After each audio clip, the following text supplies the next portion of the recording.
Bonjour, bonjour tout le monde, on est jeudi, on est rendu au 6e ciel. Êtes-vous prête à vivre le 6e ciel? Le 6e ciel, c'est la paix. C'est quoi la paix? La paix, c'est d'être capable de vivre l'instant présent. Parce que la paix est dans le moment présent. Quand ma tête, mon corps, toutes mes émotions, tout mon être est dans l'instant présent, je suis en paix. C'est pas toujours facile à faire. C'est pas toujours possible de le faire. Pourquoi? Parce que on est perdu souvent dans le passé. On est dépressif, on est triste. Quand on se sent pas bien, puis qu'on se sent descendre, puis c'est parce qu'on est dans le passé, on est perdu dans le passé. La paix, elle est dans le présent, elle est dans l'instant présent.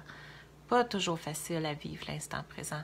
D'autres fois, on va être dans le futur parce qu'on est dans la peur, on est dans l'angoisse, on est dans l'anticipation de qu'est-ce qui va se passer.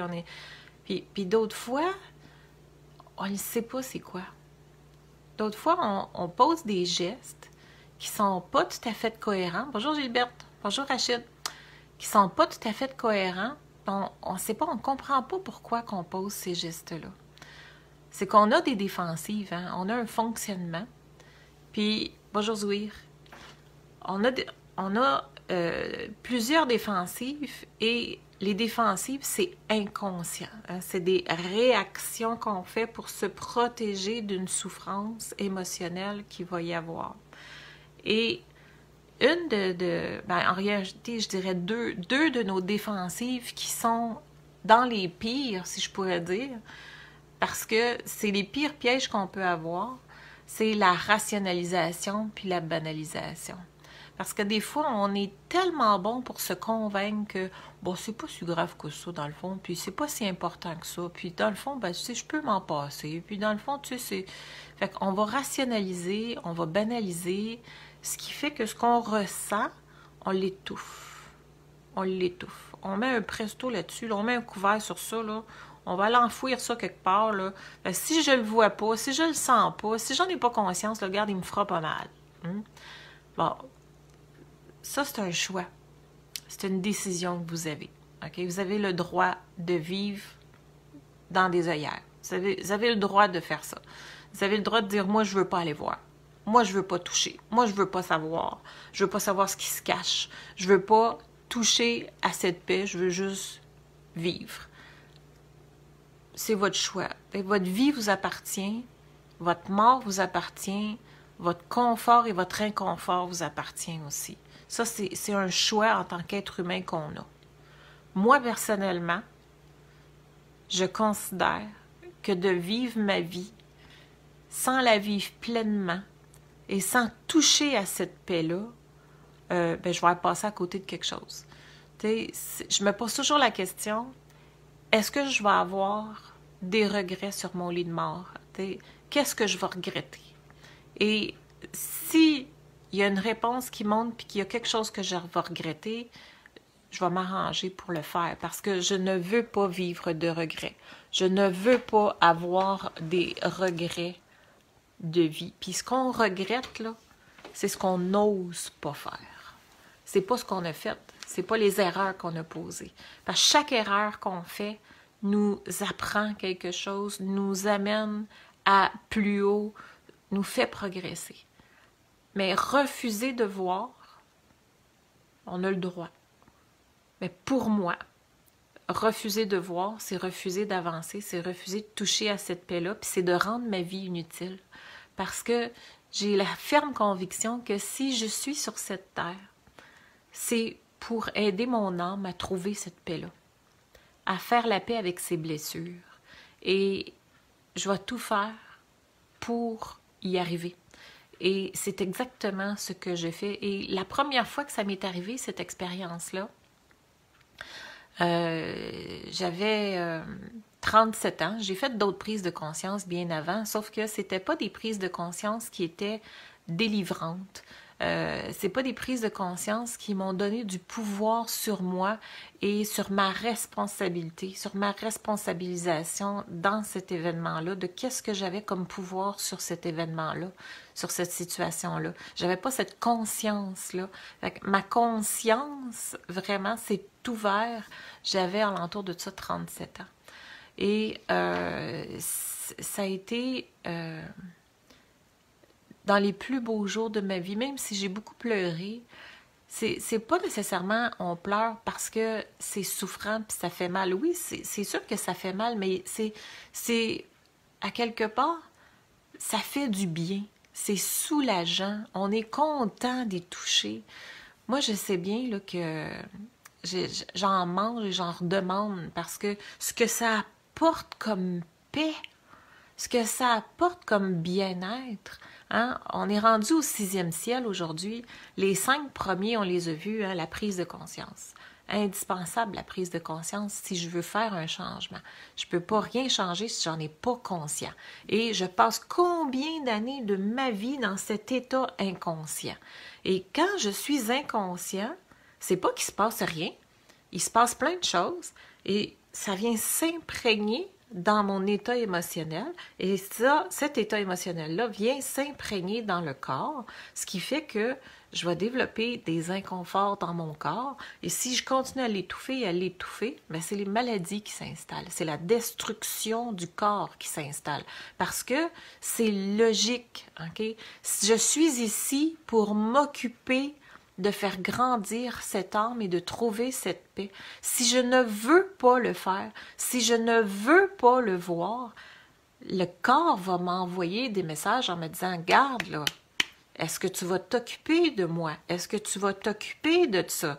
Le message n'est pas assez fort, on va y aller plus intensément, la douleur va être plus intense. » Ou la maladie va être plus féroce, ça va être plus prononcé. C'est des messages, c'est des symptômes, c'est des messages que le corps envoie. Parce que le corps en tant que tel veut vivre, le corps veut survivre.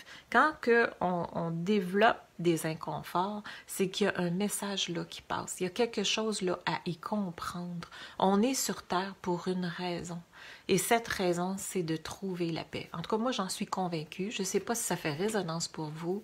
Avec l'expérience que j'en ai fait, c'est ce que je continue à faire, c'est ce que j'enseigne, c'est ce que je vous démontre à travers les 7 ciels et les 7 semaines où on vous accompagne de façon très serrée pour que vous puissiez toucher justement à cette paix, à ce bien-être, parce que il n'y a pas de prix pour ça. Il n'y a pas...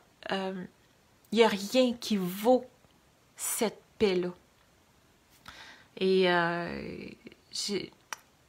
récemment, okay, c'est sûr qu'on a des mécanismes de défense, on a des systèmes relationnels qui s'installent selon les blessures, selon... Bon, apprendre à se comprendre, c'est apprendre à avoir du pouvoir sur soi. On commence par ça. Mais il y a une expérience que je voulais vous partager parce que des fois, comme je disais, on est vraiment inconscient, on ne sait pas ce qui se passe, on réagit de certaines façons, c'est pas satisfaisant, mais on comprend pas pourquoi qu'on agit de certaines manières. Et souvent, c'est les complexes qui vont être responsables de ça, ou ça peut être aussi des croyances, des introjections qu'on appelle, c'est des croyances qui sont là, qui nous appartiennent pas, en fait, hein, qu'on a achetées, qu'on a entendues, ou qui sont imprégnées dans notre ADN. Puis c'est là où Ariane arrive avec ses constellations familiales, là. Mais les complexes, en tant que tels, c'est quelque chose que l'on développe. Exemple, si j'ai une douleur physique, et que cette douleur-là revient, puis elle est récurrente, puis elle revient. Fait que si elle revient, elle prend comme mémoire de se réveiller très souvent, même si elle n'a pas raison d'être. Fait qu'on appelle ça des douleurs chroniques, hein? Fait que ça, c'est pour le physique. Mais pour le psychologique, quand que c'est un système qui s'est installé, qui est incrusté, c'est issu de croyances, c'est solidement là, puis on n'a vraiment pas conscience, puis on réagit instinctivement à ça, on appelle ça un complexe. Et il n'y a pas très longtemps, j'ai réussi à toucher un de mes complexes qui est puissant, qui est très, très fort, et de me libérer de en tout cas, de faire partie, une paix, de faire une bonne partie de paix avec ce complexe-là qui a fait un changement majeur dans ma vie, et j'en suis tellement reconnaissante, là. Je vous explique un peu comment est-ce que ça fonctionne. Ce qui est arrivé, c'est que... Bonjour Tania, bonjour Liane. Ce qui est arrivé, c'est que il arrivait dans certaines circonstances, toujours à peu près dans la même genre de circonstances,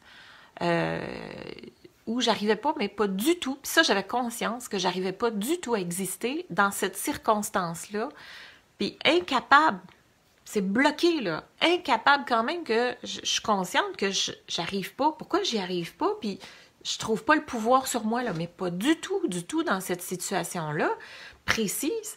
Puis voyons, puis c'est frustrant, puis j'arrive pas à mettre le doigt dessus, puis j'arrive pas à comprendre ça, puis ça fait longtemps que je cherche, là, parce que c'est incohérent, ça marche pas, comment ça se fait?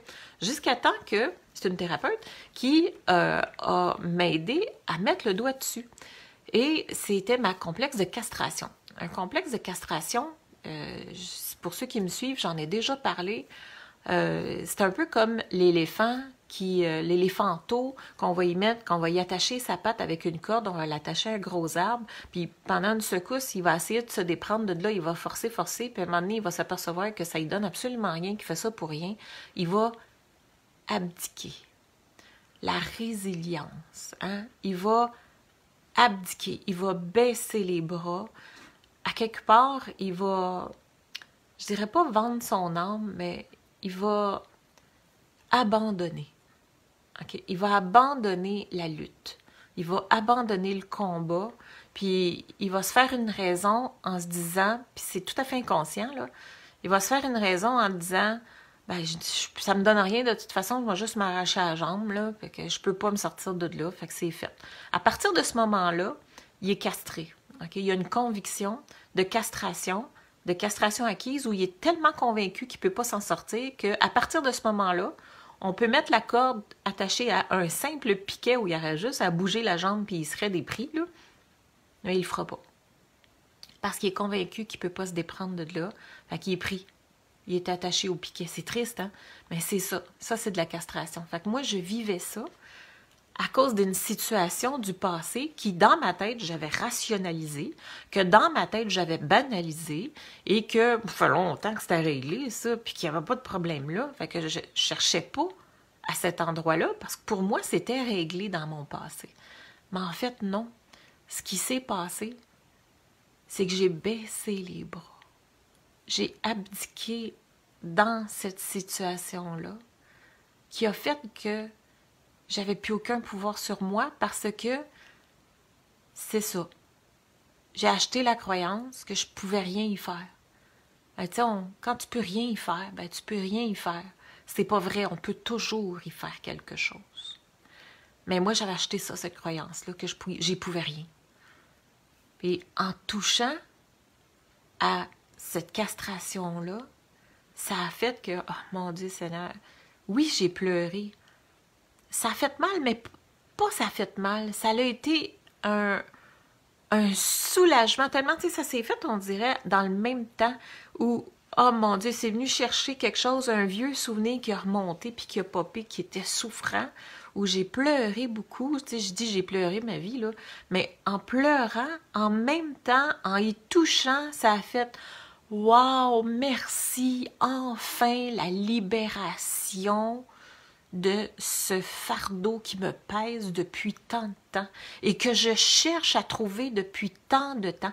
Ça a créé une paix, là, mais une paix incroyable qui a fait qu'après ça, j'ai pu retrouver le pouvoir sur moi, j'ai pu recréer mes limites, j'ai pu reprendre des positions et des décisions et des choix en conséquence pour pouvoir prendre action, pour changer cette situation-là, ce que je ne pouvais pas faire avant, parce que j'étais convaincue que j'y pouvais pas grand-chose, ou en tout cas, je ne le voyais pas, c'est quoi je pouvais faire avec ça.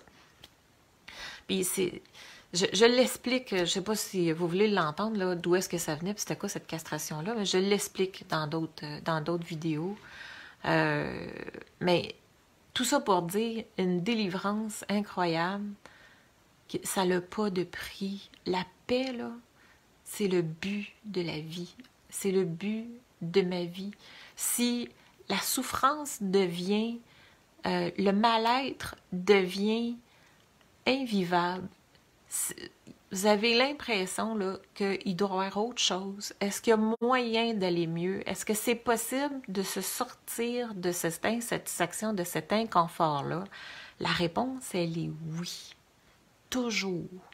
Il y a toujours moyen, qu'importe ce que vous avez vécu dans votre passé. OK? Moi, là, j'ai un vécu de castration, de violence, d'abus, autant physique, psychologique, moral, euh, d'agression, d'abus, de non-respect d'aucun territoire. Nommez-les, là, j'ai passé à travers tout ça. Et je me libère de tout ça.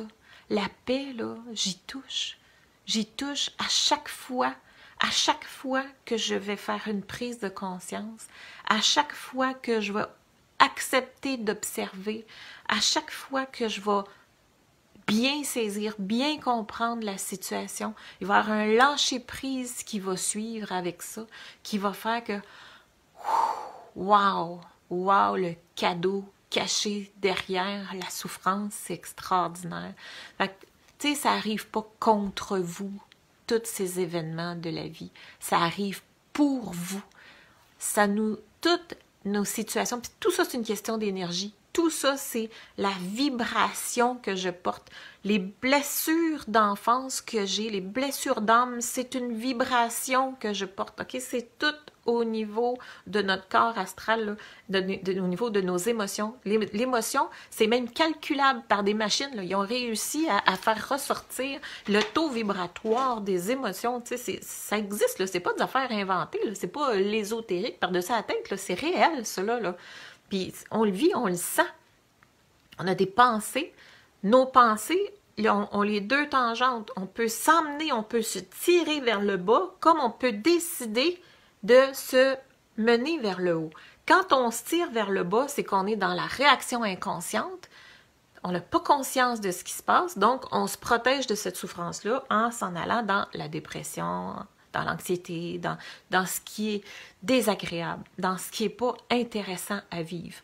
Mais quand on prend conscience de ça, donc on sort de l'inconscience et qu'on prend conscience, on prend la décision, on a le pouvoir sur soi, on a cette liberté-là de s'amener vers le haut.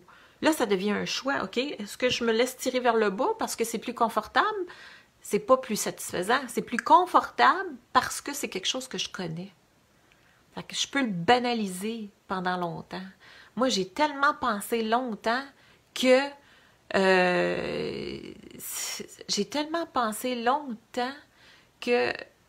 j'y pouvais rien. Puis ça me frustrait, ça me mettait en colère à quelque part contre la vie. Puis je dis, ça se peut pas, ça n'a pas de bon sens, tu sais. Fait que oui, Robert, c'est le master du pardon et de la libération, exactement. Fait que Robert, il y a un bel ajout à ce programme-là, tout comme Ariane, tout comme Annie. C'est des ajouts fantastiques au programme parce que si je les ai choisis, c'est pas pour rien. Un, c'est des coups de cœur que j'ai eus dans ma vie parce que ces gens-là ont eu un impact important sur moi, sur cette croissance-là où ils vont vraiment toucher au cœur de soi. Et c'est ça qu'on a besoin quand on veut avancer. Merci Tania.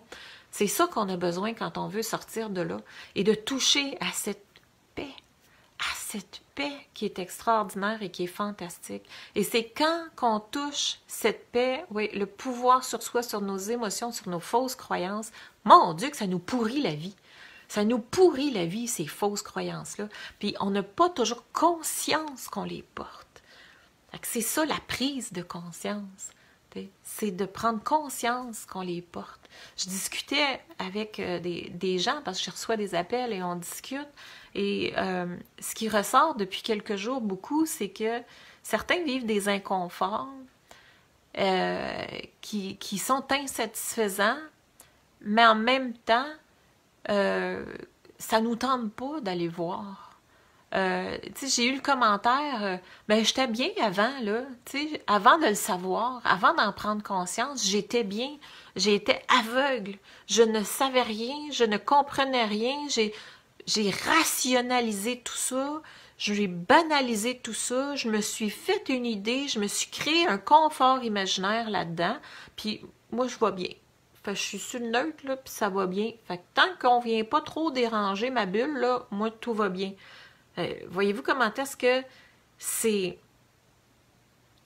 pas satisfaisant, puis que c'est rationalisé, puis c'est de se descendre?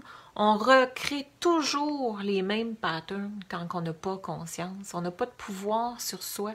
Si on veut sortir de ce piège, hein, en fait, la vie va toujours nous ramener, puis de façon plus prononcée, les épreuves, tant qu'on ne l'aura pas compris. Il faut la comprendre.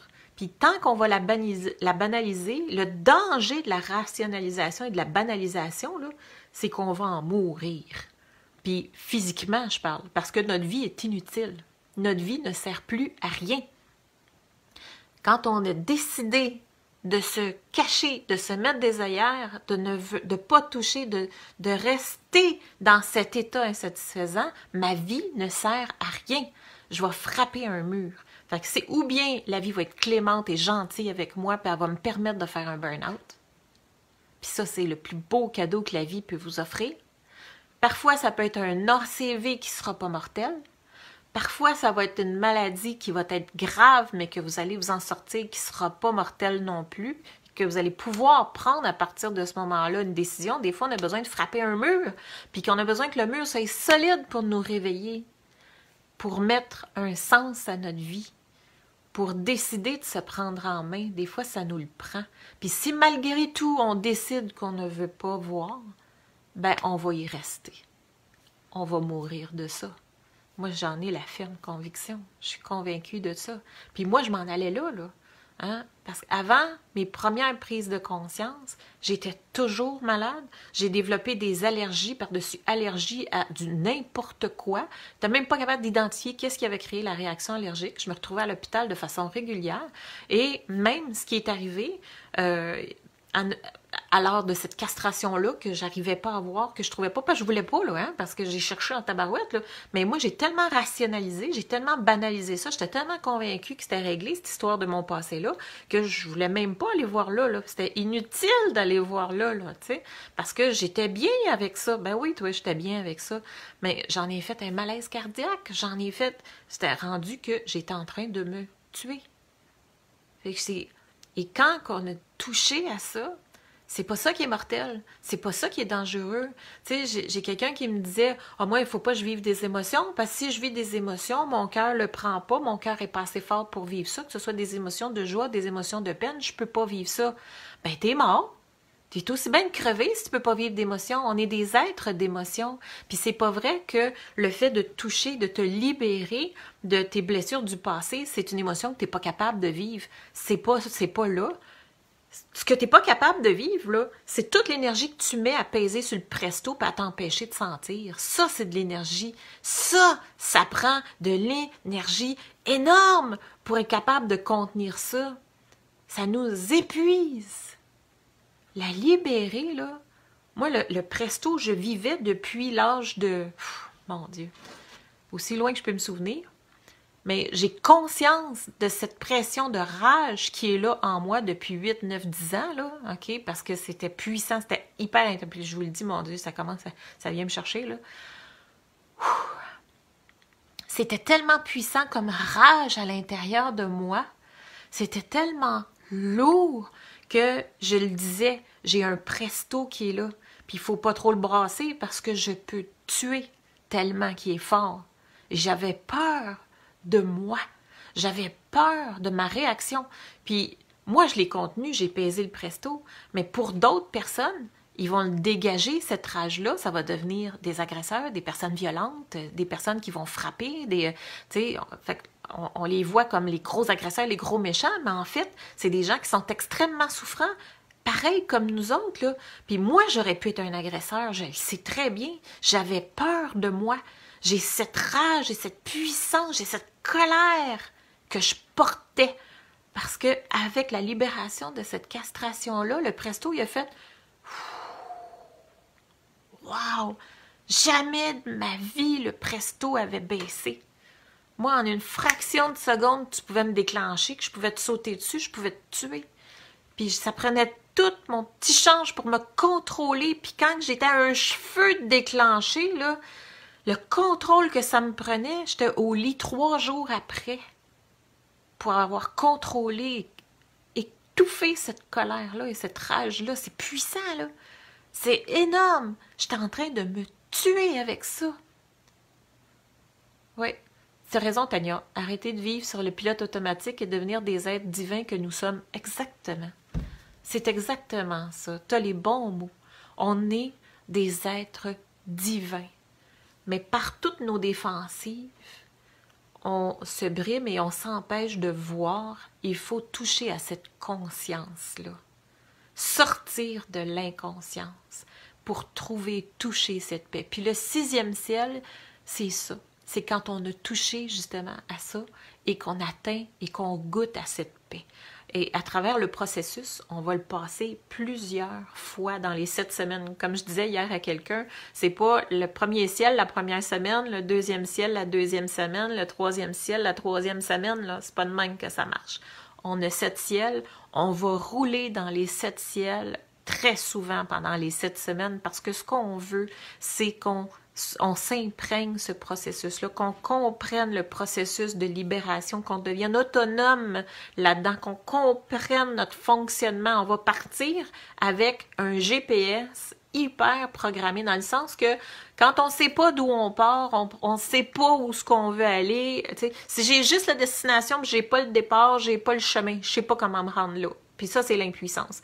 Fait que oui, ok, je veux ça comme satisfaction, mais aujourd'hui, je suis où pour être capable de me rendre jusque-là? Fait que ça aussi, on va le trouver. On va aller voir les blessures, on va aller voir le fonctionnement, on va aller voir les défensives, on va aller voir les valeurs, on va explorer les besoins, on va faire un portrait de « OK, je suis où là présentement?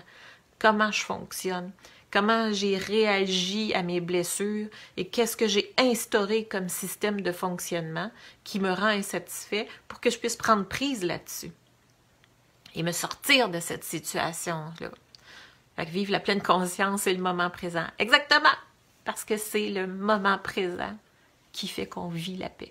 Puis c'est pas toujours facile de vivre l'instant présent parce qu'on est perdu dans le passé ou dans le futur, et rarement dans le présent. Puis avec les exercices que je vais vous faire, c'est des exercices d'instant présent. C'est des expériences, parce que tout notre vécu passe par l'expérience et toute l'expérience passe par les 5 sens. Tout le temps! Toutes nos expériences passent par nos 5 sens, tous nos souvenirs, toutes nos émotions, tout ça, ça passe par nos 5 sens.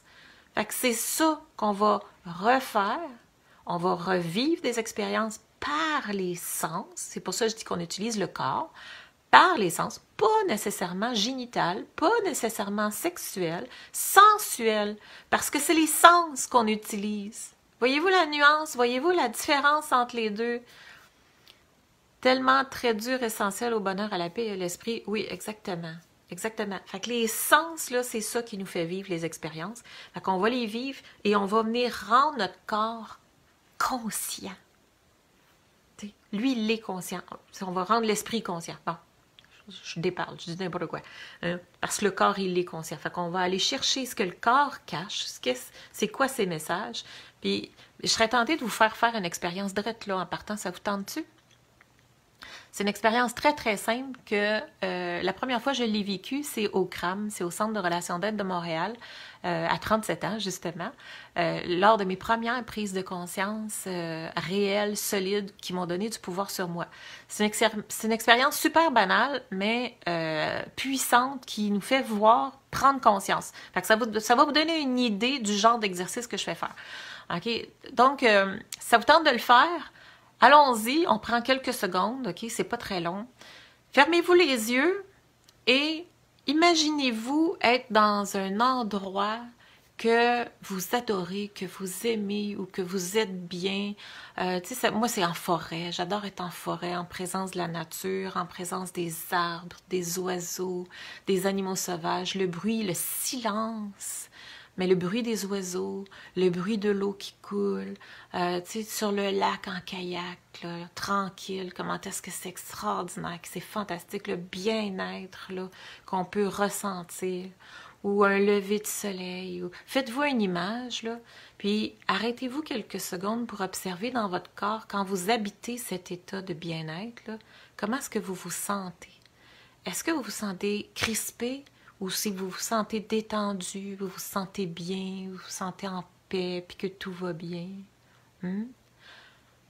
Si vous avez réussi à vous sentir comme ça, là, je vous invite à garder les yeux fermés, mais à continuer. Et maintenant, pensez à une personne que vous détestez, à une personne que vous n'aimez pas particulièrement, qui vous a fait du mal, que vous ne voulez pas dans votre vie, qui est super inconfortable, que vous ne savez pas trop comment vous placer avec cette personne-là, qui vous rend agressive, qui déclenche des émotions désagréables en vous, pensez à cette personne-là. Là.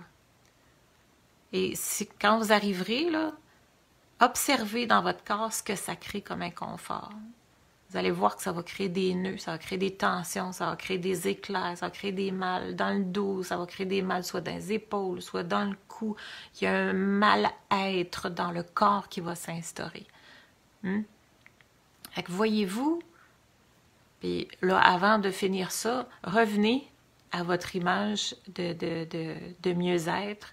Revenez dans la forêt ou sur le bord de la mer ou revenez dans cet état-là pour vous remettre dans un esprit et dans un état qui va être agréable. Voyez-vous comment est-ce que l'esprit programme l'émotion et le corps. Ça s'imprègne dans les tissus. Tout ça, c'est ensemble. Cœur, corps, esprit. Cœur, corps, esprit. C'est là-dedans. On va aller déloger ça. C'est ça, vivre le sixième ciel, c'est d'être rendu à vivre ces expériences de paix et de plénitude, mais on va repasser à travers les 5 premiers ciels de façon récurrente, en tout cas au moins les 4 premiers. Le 5e, c'est quand il arrive des blocages plus importants comme justement des croyances inculquées, les castrations et tout ça. C'est pour ça qu'on a 3 autres professionnels qui se greffent à nous pour nous aider à creuser, nous aider à toucher davantage, pour pas qu'on reste bloqué là, pour qu'on repasse à travers les ciels encore, pour atteindre la paix du 6e ciel et finalement demain, le 7e ciel.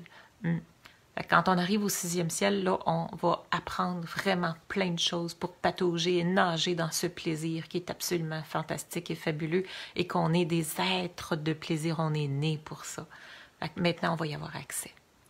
Voilà, je vous laisse là-dessus. Ça a déjà duré assez longtemps. Je veux toujours faire ce cours, mais finalement, j'y arrive pas. Ça fait une demi-heure déjà que je vous parle. Je vous laisse sur ça et on se revoit demain. Demain, je suis en déplacement. Je risque de vous faire ça directement de l'autobus parce que je suis en transport demain. J'ai le salon de l'éveil en fin de semaine. Pour ceux qui sont de Gatineau, de la région de l'Outaouais, Gatineau, ça vous tente de venir vous voir au Palais des Congrès de Gatineau. Je vais être là samedi et dimanche. Il me reste des billets. J'ai bien envie de les faire tirer. S'il y en a qui ont l'intention d'aller au Salon de Gatineau, écrivez-moi en message privé. Puis je vais vous réserver des billets si ça vous tente de venir me voir au Salon de l'éveil. Sur ça, je vous embrasse et je vous dis à demain. Pour ceux qui me suivent. Bye bye. Je vais vous mettre le lien du webinaire et de l'appel en haut. J'oublie toujours de le faire. Je ne suis pas vendeuse pour 3 cents, je suis désolée.